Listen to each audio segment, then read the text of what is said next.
बिस्मिल्लाहिर्रहमानिर्रहीम। Welcome to my YouTube channel, my YouTube family. आज हमारी फ़र्स्ट वीडियो जा रही है ख़त सुलस के कोर्स पर। तो ये छोटा सा कोर्स है, वीडियो बाय वीडियो डेली एक वीडियो आएगी हमारे पास, उससे हम सीखेंगे। उम्मीद है कि आप लोग इन वीडियो से बहुत अच्छा। चलें जी, बात करते हैं हमने कलम को किस तरह पकड़ना है। छोटी छोटी डिटेल्स में हम जाएंगे और हम कोशिश करेंगे कि हमारा ज़्यादा टाइम ना हो, क्योंकि वीडियो लंबी हो जाती है तो हम देखने वाले को भी थोड़ी बेजारी सी होती है। चलें बगैर बात के अब स्टार्ट करते हैं। फ़र्स्ट ऑफ़ ऑल मेरे पास एक स्केल है, तो थोड़ा सा मैथ आपको करना पड़ेगा स्केल की मेजरमेंट से। लाइक आप सबको पता होगा कि 90 का जो एंगल होता है वो एक स्ट्रेट लाइन होती है हमारे पास, ठीक है। और जो 180 का एंगल होता है वो इस तरह हॉरिजॉन्टल स्ट्रेट लाइन होती है हमारे पास,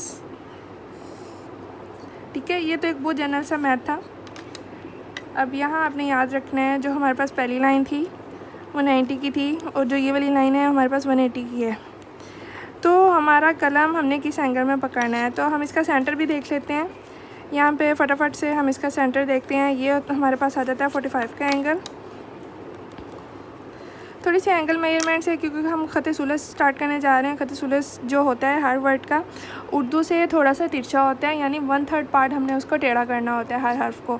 यानी अगर हम उर्दू में अलिफ सीधा लिख रहे हैं तो सुलस में हम उसको थोड़ा सा, उसका जो 3rd पार्ट है ना, उसको थोड़ा सा तिरछा कर देंगे। यानी कि हमने उसका सिर्फ एंगल चेंज करना है, पोजीशन चेंज नहीं करनी, सिर्फ कलम का एंगल चेंज करना है।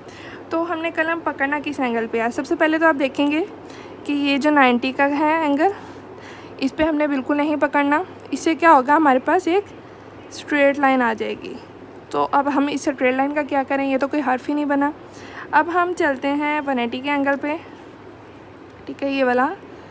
और अगर हम इसको लिखें तो ये एक बहुत मोटी सी लाइन आ जाती है हमारे पास। मोटी लाइन भी हमें नहीं चाहिए, क्योंकि ये खूबसूरती है ही नहीं अरेबिक लिखने में। चलें अब हम चलते हैं 45 के एंगल पे। ये देखें, यहीं पे मैं कलम पकड़ रही हूँ।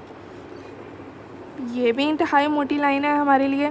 तो ख़त सुलस जो होता है वो मेनली होता है हमारे पास, ये हमारे पास आ गया 75 का एंगल और ये हमारे पास आ गया 80 का एंगल। तो सुलस में हम क्या करेंगे, हमने हमेशा 75 एंगल को लेना है और 80 एंगल को लेना है। अब इसी एंगल पे मैं अगर अपना कलम पकड़ के लाऊं यहाँ से और यहाँ पे ड्रॉ करूँ,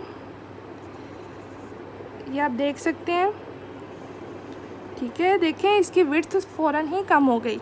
और अगर मैं 75 के एंगल में लाऊं तो भी इसकी लिखाई में खूबसूरती है। और इसकी निस्बत ये देखें कितने खूबसूरत लग रहे हैं लिखे हुए। तो जो कलम है वो हमेशा हमने 75 या 80 के एंगल में पकड़ना है। डेट इज़ अंडरस्टूड थिंग कि हमने कलम को कैसे पकड़ना है। बार बार हमने इसकी प्रैक्टिस करनी है, क्योंकि होल कोर्स मैंने जितने भी करवाए हैं बच्चों को यही इशू आता है कि अब हमसे ये वाला स्ट्रोक नहीं डर रहा। वो करते हैं कि वो कलम की डायरेक्शन चेंज कर देते हैं।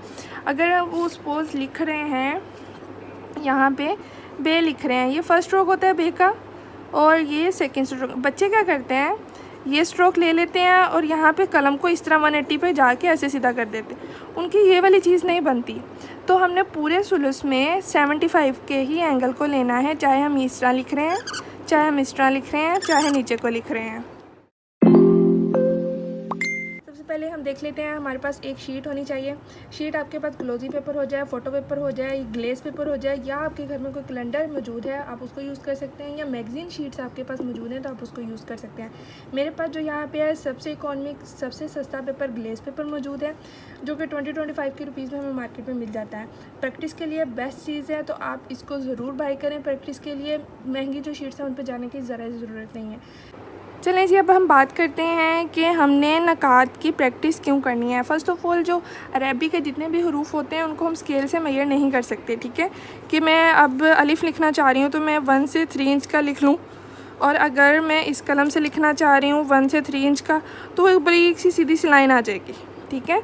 अगर मैं मोटे कलम से लिख रही हूँ वो तो सही लिखा जाएगा, लेकिन जैसे जैसे हम छोटा कलम यूज़ करेंगे तो उससे क्या होगा कि उसकी जो खूबसूरती है वो ख़राब हो जाएगी। तो स्केल मेजरमेंट कभी भी अरबिक में नहीं चलती, यहाँ पे नकात की मेजरमेंट चलती है हमारे पास। तो जी अब हम नकात का सीखते हैं कि नकात होते क्या हैं। नकात जो होता है बेसिकली वो हमारे पास 45 एंगल का एक नुक्ता होता है, के 45 एंगल का। अब ये हमने लगाना कैसे सीखना है। नकात के लिए मैं एक स्ट्रेट लाइन ड्रा कर रही हूँ पेंसिल के साथ, ठीक है। ये हो गई हमारे पास स्ट्रेट लाइन। और अब हमने नुक्ता डालना कैसे है। जो फर्स्ट नुक्ता है ना, बस उसी की प्रैक्टिस हमें मेनली ज़रूरत होती है। तो हमने 45 के एंगल पे कलम को पकड़ना है। ये एज है लाइन का, ठीक है। 45 के एंगल पे कलम को पकड़ा और एज टू एज लाइन पे मैच करना है, ठीक है। हमने ऐसे नहीं कलम को पकड़ना, हमने ऐसे नहीं कलम को पकड़ना, हमने 45 का एंगल लेना है और एज टू एज मैच करना है लाइन पे। ये होता है कि हमारे ये वाले जो कॉर्नर्स हैं ना, वो आपस में मीट कर रहे हों। कॉर्नर्स तो यहाँ पे भी मीट कर रहे हैं, लेकिन ये वाला देखें ये टेढ़ा हो गया, ये वाला बिल्कुल गलत है, कहीं पे भी 90 का एंगल गया ही नहीं नुक्ते में। तो ये ज़रूरी है कि 45 के ही एंगल पे नुक्ते को लिखा जाए।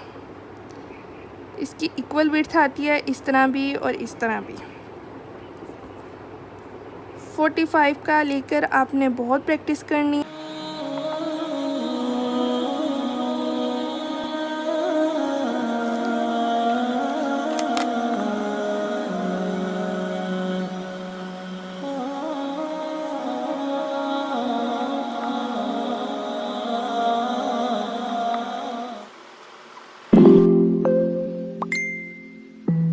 अब हम बात करेंगे सम बेसिक स्ट्रोक्स ऑफ ख़त सुलस। इसमें क्या होगा कि कुछ स्ट्रोक ऐसे हैं जो हमें पहले ही सीख लेने चाहिए। जैसे कि यहाँ पे मैं एक स्ट्रोक ड्रॉ कर रही हूँ। ये मैंने 75 के एंगल से गुलाई में एक स्ट्रोक लिया है, ठीक है। एक स्ट्रोक होता है ये वाला, जो ये हम ख़त सुलस में यूज़ करेंगे।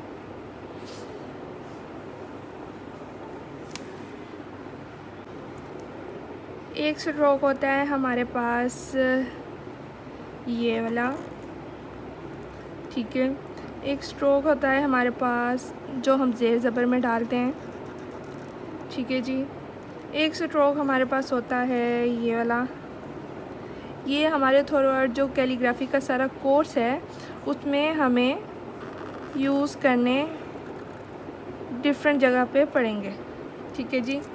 इसके बाद नुक्ता लगाना हमने सीख लिया। इसके बाद हमारा स्ट्रोक होता है एक ये वाला, ठीक है।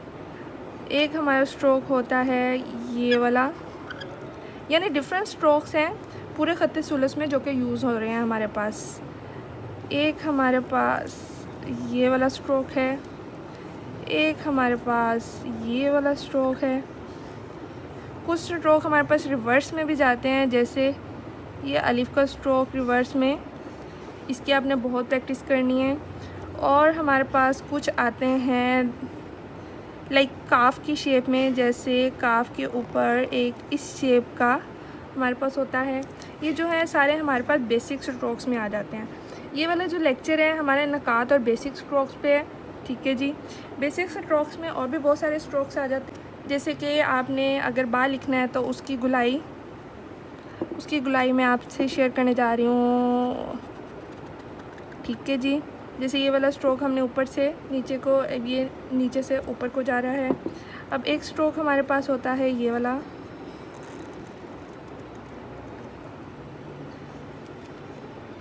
कुछ स्ट्रोक हमारे पास इस तरह के भी जाएंगे, ठीक है।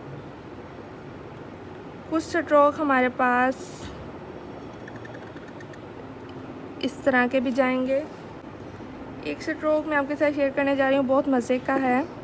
सपोज़ हमने दाल लिखी है तो हम उसकी गुलाई करेंगे, और अगर हमने कोई दूसरी शेप की दाल लिखी है तो हम उसका एज कैसे बनाएंगे, ठीक है जी। ये थोड़े से बेसिक स्ट्रोक्स हैं सारे ख़त सुलस के।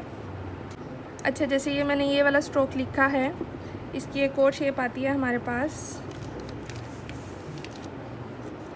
यहाँ पे मैं शेयर करती हूँ आपके साथ ऊपर से, ठीक है।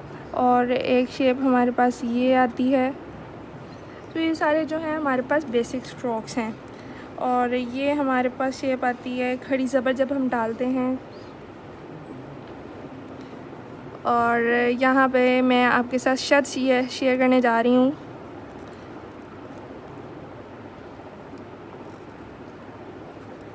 तो ये जो है हमारे सारे क्या हैं बेसिक स्ट्रोक्स ऑफ ख़त सुलस हैं।